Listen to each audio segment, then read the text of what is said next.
الشيطان الرجيم. بسم الله الرحمن الرحيم.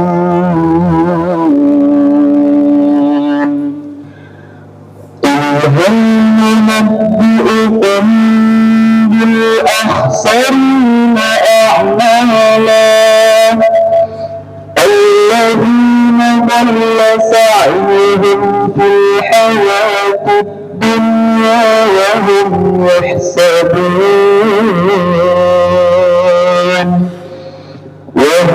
يحسبون أنهم يحسنون صنعا. أولئك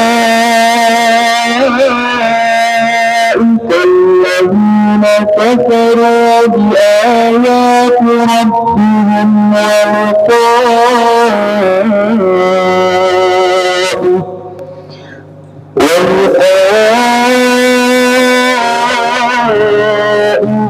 فحبطت أعمالهم فلا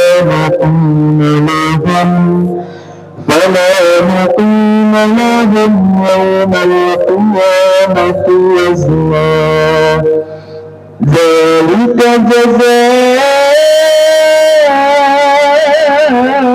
جزاؤهم جهنم بما كفروا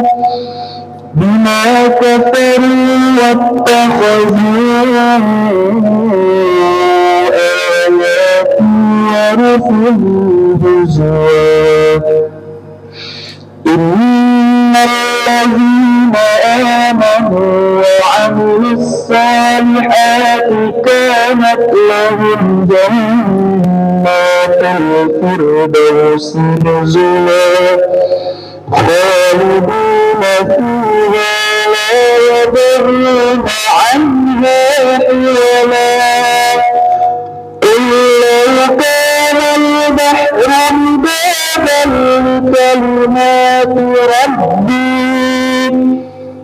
لكلمات ربي لنفد البحر قبل أن تنفد كلمات ربي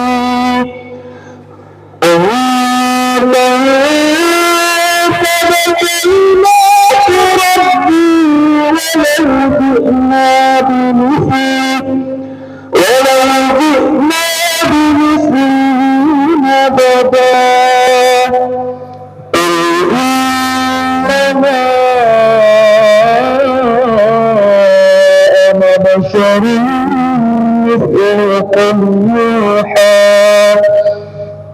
أنا بشر مثلكم يوحى إلي أنما إلهكم إله واحد. فمن كان يرجو لقاء ربه فليعمل عملا صالحا ولا يشرك بعبادة ربه أحدا. صدق الله العظيم. السلام عليكم ورحمة الله وبركاته.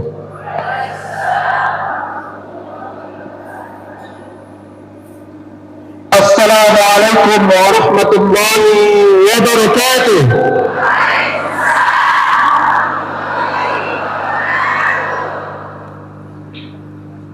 Bulan September adalah bulan penuh rahmat. Banyak orang mengenang masa haji. Karena salam tadi jawab dengan semangat, izinkan saya mengulang sekali lagi. Assalamualaikum warahmatullahi wabarakatuh.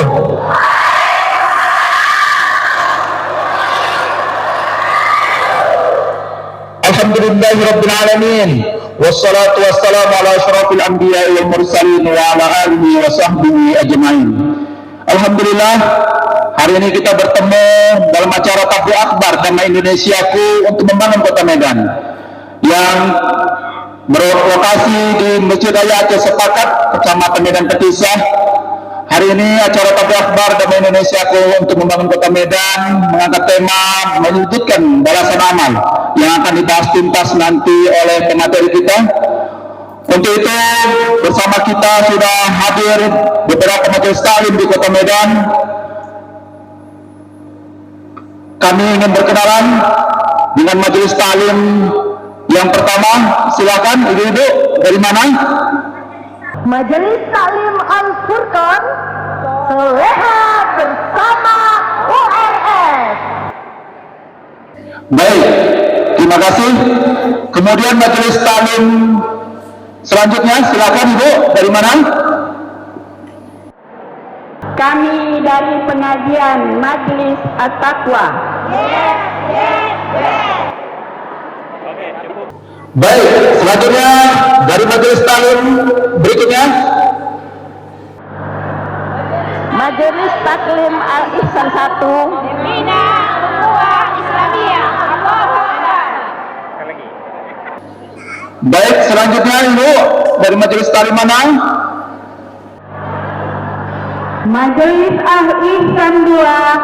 Sampai ridho ilahi. Alhamdulillah. Selanjutnya ibu, silakan dari majelis saya mana? Majelis Taklim Al-Ikhlas. Apa kabar ibu-ibu? Sehat semua. Bersama Ustaz Rajudin kita bisa ceria, semangat, luar biasa. Alhamdulillah. Baik, majelis taklim selanjutnya, silakan ibu. Assalamualaikum warahmatullahi wabarakatuh. Kami dari Majelis Taklim Perwiritan Nurul Yakin. Soleha, soleha, soleha. Baik, selanjutnya, silakan ibu. Assalamualaikum warahmatullahi wabarakatuh. Kami dari Majelis Taklim Al-Amin tetap jaya dan sejahtera. Ustaz Rajudin Saudara selalu di hati. Mantap, mantap, mantap. Baik, selanjutnya, silakan ibu. Kami dari Majelis Taklim Silaturahim Soleha bertakwa. Ya, terus lanjutkan ibu. Assalamualaikum warahmatullahi wabarakatuh. Kami dari Majelis Taklim Nurul Islam, taat ibadah, cinta pada Allah. Baik, selanjutnya ibu, silakan. Kami dari Majelis Taklim Anisah Al-Jihad.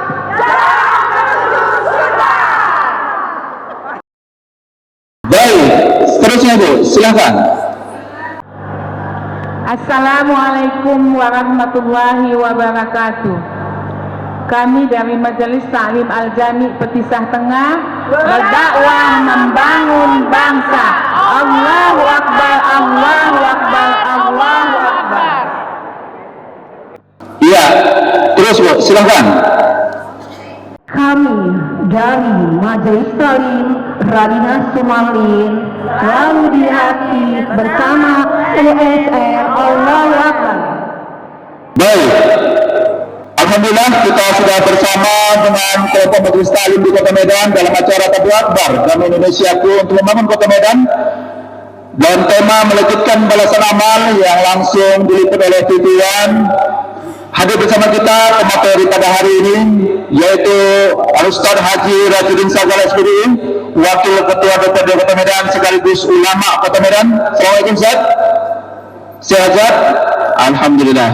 Kemudian pemateri kita yang kedua adalah Ibunda Apoteker Haja Ernawati Ginting, SSI MSI.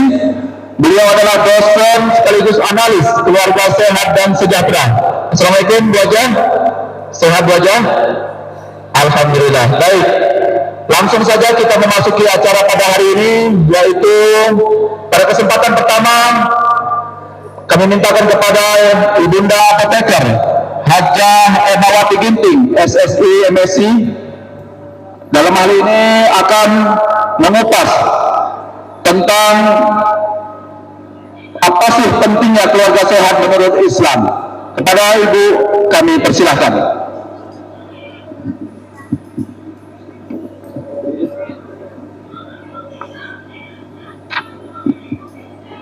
Bismillahirrahmanirrahim. Assalamualaikum warahmatullahi wabarakatuh.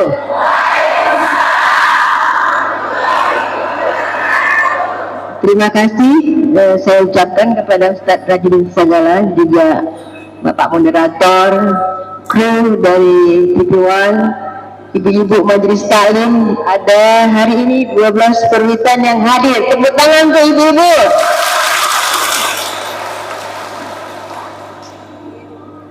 Dari WHO dikatakan bahwa kesehatan itu tidak hanya kesehatan secara fisik, mental, sosial, dan juga spiritual. Jadi seorang bisa dikatakan sehat apabila dia sehat secara keempat yang saya sebutkan tadi. Ibu-ibu mau ingin agar sehat? Wow. Nah, dengan sehat maka kita akan merasakan yang pertama bahagia. Bahagia adalah doa setiap insan di dunia ini. Bahkan di dalam surah Al-Imran dikatakan, Rabbi habli min ladunka dzurriyyatan thayyibah. Dan itu adalah doa Nabi Zakaria untuk agar dikarunia anak yang membuat bahagia. Dzurriyyatan thayyibah. Mudah-mudahan kita di sini akan mendapatkan anak-anak bekal kita nanti dzurriyyatan thayyibah. Yang kedua, bahwa keinginan kita untuk mendapatkan dzurriyyatan thayyibah tentu akan bersinergi dengan kelayakan kita akan mendapatkan semua itu. Kesejahteraan, pendidikan, juga seluruh kebutuhan pangan kita akan terpenuhi jika keluarga kita sehat. Tapi kita kali ini adalah keluarga yang sehat dan sejahtera. Ibu-ibu ingin nggak jadi keluarga yang sehat dan sejahtera? Ya, tentunya itu keinginan kita semua. Karena ketika kita sehat dan sejahtera, insya Allah kebutuhan kita seluruhnya, baik sandang, pangan, pendidikan, semua akan terpenuhi. Dari saya itu, terima kasih. Wabillahi taufiq wal hidayah. Assalamualaikum warahmatullahi wabarakatuh. Baik ibu-ibu, para hadirin sekalian, demikian tadi penjelasan bagaimana menciptakan keluarga yang sehat menurut agama Islam. Dapat penjelasan dari analis kesehatan keluarga dan kesejahteraan keluarga tadi, yaitu Ibunda Apoteker Hajah Ernawati Ginting. Mudah-mudahan dengan apa yang disampaikan tadi kita bisa menciptakan keluarga sehat dalam rumah tangga kita, karena dalam Islam hamba yang sehat lebih dicintai oleh Allah Subhanahu wa taala dibandingkan hamba yang lemah. Baik Bapak Ibu, para hadirin yang kami hormati, kita masuki acara selanjutnya, yaitu Tabligh Akbar tema Indonesiaku untuk membangun Kota Medan, dengan tema bagaimana mewujudkan balasan amal. Untuk itu kami mintakan kepada Al-Ustadz Haji Rajin Sagala SPDI untuk bisa menyampaikan penjelasan terkait tema kita. Kepada Ustadz, waktu disilakan. Bismillahirrahmanirrahim. Assalamualaikum warahmatullahi wabarakatuh.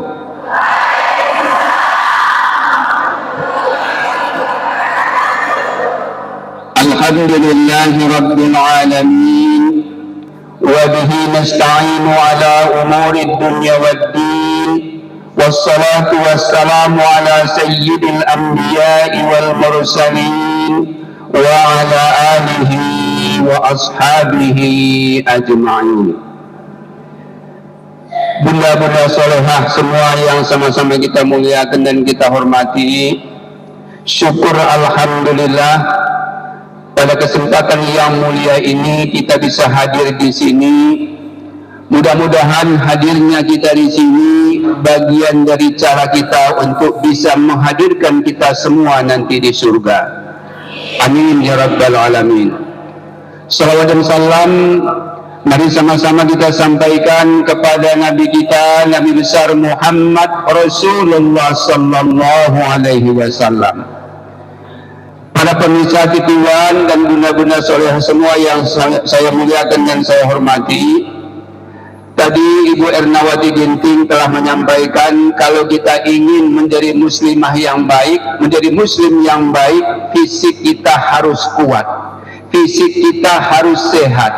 Kalau fisik kita sehat, Ibu, tentu kita bisa melakukan segala macam aktivitas ibadah. Tapi betapa banyak orang yang fisiknya sehat, fisiknya kuat, tapi tidak punya prestasi amal. Maka dalam kesempatan singkat ini, kami akan menyampaikan sekilas bagaimana caranya mensyukuri nikmat Allah di tengah kesehatan fisik, di tengah kuatnya fisik kita ini, kita harus mampu melejitkan amal ibadah kita. Bunda solehah yang kami muliakan, semua kita pasti memiliki keterbatasan. Boleh jadi kita mungkin sudah memiliki keterbatasan kesehatan. Kita ingin memborong sejumlah amal, tapi karena faktor kesehatan kita tidak mampu melakukan banyak amal ibadah. Atau mungkin di tengah kesibukan kita yang luar biasa, apapun keterbatasan kita, di sisa-sisa umur kita ini, kita harus mampu melejitkan amalan kita. Betapa banyak orang yang disibukkan dengan dunia, tapi dia lupa dengan akhirat. Di tengah kesibukan kita di dunia ini, Bapak Ibu, jangan lupakan kita punya target yang luar biasa. Kita semua harus masuk surga. Mau masuk surga kita semua? Ayo kita lejitkan balasan amal kita. Apa yang harus kita lakukan supaya amal kita ini dibalas oleh Allah dengan balasan yang berlipat ganda? Pertama, al-ikhlasu fi amali. Setiap kita beramal, kita jaga keikhlasan kita. Maka ada satu ayat yang Allah sebutkan dalam Al-Quran, surah Al-Bayyinah, Allah berfirman, wa ma umiru illa liya'budullaha mukhlishina lahuddin. Tidak kusuruh kalian beribadah, kata Allah, kecuali ibadah itu harus betul-betul ikhlas. Bapak Ibu yang dimuliakan Allah, pada pemirsa TV1 yang kami hormati, nanti di akhirat, kata Rasul, ada sekelompok orang di mahsyar selalu dihormati oleh sejumlah malaikat. Kenapa malaikat menghormati sekelompok orang ini? Karena selama hidupnya di dunia, dia selalu bergelut dengan amal ibadah, dengan kebaikan. Berhenti satu kebaikan, dia berpindah dengan waktu yang lain juga bersama kebaikan. Namun apa kata Allah? Wahai malaikatku, masukkan orang ini ke neraka. Malaikat pun protes, ya Allah, kenapa ahli ibadah ini engkau perintahkan mereka masuk ke dalam neraka? Bukankah orang ini ahli ibadah? Kami menjadi saksinya, ya Allah, orang ini penuh dengan prestasi amalnya. Kami yang mencatat amalnya, ya Allah, ini catatan amalnya. Maka spontan Allah berkata, wahai malaikatku, ikatkan catatan amalnya di lehernya, lempar orang ini ke neraka. Malaikat bertanya, wahai Allah, kenapa ahli ibadah ini engkau perintahkan mereka untuk masukkan ke dalam neraka? Allah menjawab, mereka beramal bukan karena aku. Mereka rajin baca Quran supaya dianggap dia tenar di tengah masyarakat, dan itu sudah dia dapatkan. Mereka suka menyumbang, membantu orang susah supaya dianggap dia dermawan, dan itu sudah dia dapatkan. Mereka beramal bukan karena aku, kata Allah. Para pemirsa yang dimuliakan Allah, maka setiap kita mengawali ibadah kita, terutama amalan sholat, selalu kita ulang-ulang sumpah setia kita kepada Allah dalam doa iftitah. Inna sholati wa nusuki wa mahyaya wa mamati lillahi rabbil alamin. Sesungguhnya salatku, ibadahku, hidup bahkan matinya kita, semuanya semata-mata untuk mengharap ridha Allah subhanahu wa ta'ala. Para pemirsa yang dimuliakan Allah, bunda solehah yang kami hormati, itulah syarat pertama kalau kita ingin melejitkan balasan amalan kita, harus ikhlas beramal. Boleh saya tanya ibu-ibu semua? Ibu semua datang kemari penuh dengan keikhlasan? Ikhlas semua datang kemari? Tidak ada yang maksa? Boleh saya ganti pertanyaannya? Bunda-bunda solehah, ikhlas enggak dengan suami ibu sekarang? Kayaknya ada yang jawab tak ikhlas itu. Ada yang nyesal dengan lakinya? Ya Allah, nasibkulah dapat laki-laki ini. Sudah tubuhnya pendek, hidungnya pesek, kulitnya hitam. Siapa yang ngasih kita jodoh? Siapa yang ngasih kita rezeki? Jangan protes, harus ikhlas karena Allah subhanahu wa ta'ala. Kiat yang kedua, melejitkan balasan amal, al-khusyu' fil ibadah. Setiap amal yang kita lakukan harus konsentrasi, harus fokus. Bapak Ibu yang dimuliakan Allah subhanahu wa ta'ala, kalau cerita fokus mungkin ibu-ibu agak lebih sulit dibanding bapak-bapak, apalagi ibu-ibu masih punya anak kecil. Ketika anaknya sedang tertidur pulas, sang ibu sholat. Begitu rakaat kedua, ibunya bangun, minta makan, minta minum. Apalagi begitu ibu sedang menjemur pakaian, sholat tiba, hujan turun. Ya Allah, basahlah seragam anak tadi ini. Terganggu kehusukan. Apalagi ibu-ibu sedang masak. Begitu masak, lupa matikan kompor, tercium aroma hangus. Ya Allah, hanguslah masakan tadi. Bapak Ibu yang dimuliakan Allah, setiap kita beramal, asahlah kehusukan kita. Walaupun ikhlas dan khusuk perlu latihan panjang. Boleh jadi ada orang kaya kita temukan sedekahnya cuma 100.000. Ibu, kenapa cuma 100.000? Segitulah keikhlasannya. Terus diasah, lama-lama keikhlasan akan semakin memuncak. Jangan tunggu keikhlasan kita 100% baru mau beramal, baru mau beribadah. Sekecil apapun keikhlasan kita, pasti dibalas Allah. Maka Allah berikan garansi bagi hambanya yang beramal, walaupun keikhlasannya belum maksimal, walaupun kehusukannya belum memuncak. Ada satu ayat Allah turunkan, فَمَنْ يَعْمَلْ مِثْقَالَ ذَرَّةٍ خَيْرًا يَرَهُ وَمَنْ يَعْمَلْ مِثْقَالَ ذَرَّةٍ شَرًّا يَرَهُ. Saya terjemahkan ayat itu dalam bahasa bebas. Apa kata Allah? Sekecil apapun amal kalian, walau sebesar biji zarrah sekalipun, ketika itu ada keikhlasan, itu ada kehusukan, Allah akan perlihatkan dan Allah berikan balasannya. Bunda solehah yang kami muliakan, para pemirsa TV One yang sama-sama kami cintai, itu kiat yang kedua supaya amal kita dibalas Allah dengan balasan yang banyak. Yang ketiga, cara mudah melejitkan balasan amal, yang ketiga adalah istiqomah fi amali. Apa maknanya istiqomah, Bunda? Komitmen, merawat amal dengan rutin. Apa kata Allah dalam sebuah hadis qudsi? Aku lebih mencintai amalan hambaku walau sedikit tapi rutin. apalagi amal kita bunda banyak rutin pula. Sering kita temukan fenomena di tengah masyarakat kita, biasanya kita muncul semangat beramal itu pada momen-momen tertentu. Kapan momen itu bunda? Ketika bulan Ramadan. Kalau kita ke masjid malam pertama Ramadan, kalau nggak cepat itu sapnya mungkin di dekat sendal malam pertama. Bahkan banyak kita temukan masjid malam pertama Ramadan pasang terata. Malam ke-7 Ramadan terata sudah dibuka. Malam ke-21 jamaah semua sudah di dalam. Malam terakhir tinggal jamaah rutin. Bunda soleha yang kami muliakan, mau Ramadan mau tidak Ramadan, mau musim haji umroh atau tidak, kita tetap istiqomah merawat amal. Mau wirid atau tidak, tetap rutin baca Quran. Mau ada sedang diuji atau tidak, kita tetap istiqomah melakukan amal. Itu namanya kita selalu menjaga hubungan baik dengan Allah lewat praktek ibadah.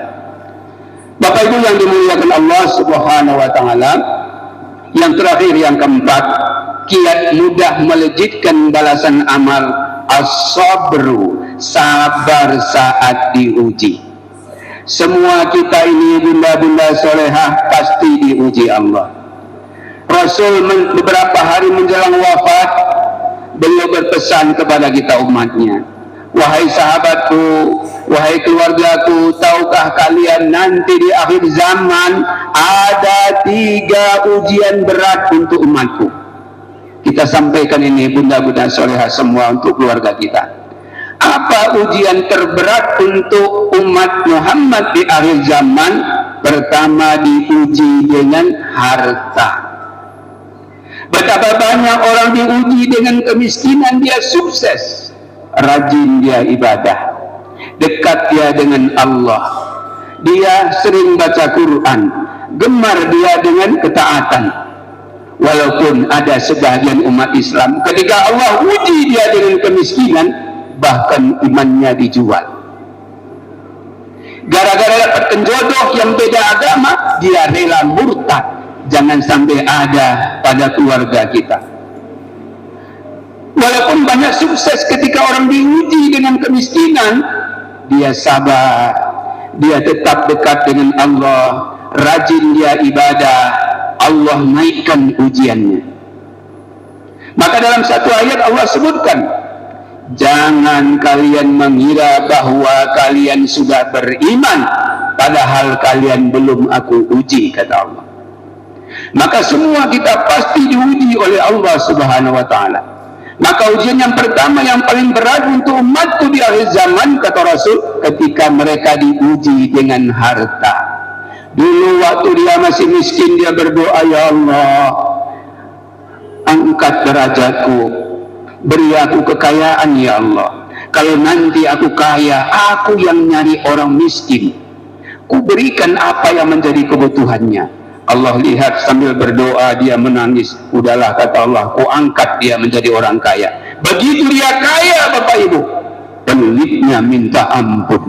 Jangankan sedekah, zakat pun tidak ditunaikan, tidak pergi haji, hancur imannya. Namun kata Rasul, ada juga di antara umatku ketika diuji dengan kekayaan, sukses.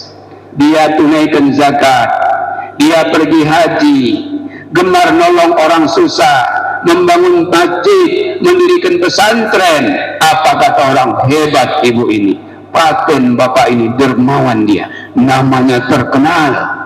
Allah naikkan ujian berikutnya, diuji ia dengan tahta, dengan jabatan Bapak Ibu, yang dulunya dia tidak dikenal masyarakat, sekarang dia sudah jadi pejabat. Apakah dia menjadi anggota DPR, menjadi kepala dinas, menjadi anggota MPR, menjadi menteri? Rupanya belum habis masa jabatan, berurusan dengan hukum, ditangkap KPK, masuk penjara, hancur imannya.